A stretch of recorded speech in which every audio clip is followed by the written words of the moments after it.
শীতকালে বিয়েবাড়ি মানে গরম গরম লুচি সাথে আলুর দম দিয়েই কিন্তু ব্রেকফাস্টটা শুরু হয়।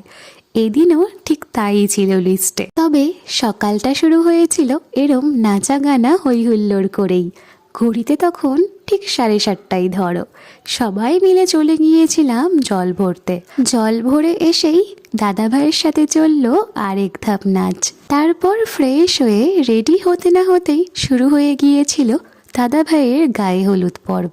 সবাই একসাথে এনজয় করতে না করতেই সময় হয়ে গিয়েছিল লাঞ্চের। দিয়ে দেওয়া হলো ভাত, গরম গরম ভেজ ডাল, সাথে ঝুড়ো আলু ভাজা, যেটা আমার খেতে অসম্ভব ভালো লাগে। তাই সেকেন্ড টাইম এর পরিমাণটা তো তোমরা দেখতেই পাচ্ছ। আর ছিল পাঁচ তরকারি, বাটা মাছের ঝোল, সব শেষে চাটনি আর মিষ্টি। রাতে যেহেতু জমিয়ে খাওয়া দাওয়া হবে তাই পেটটাকে একটু হলেও হালকা রাখতে হয়েছিল।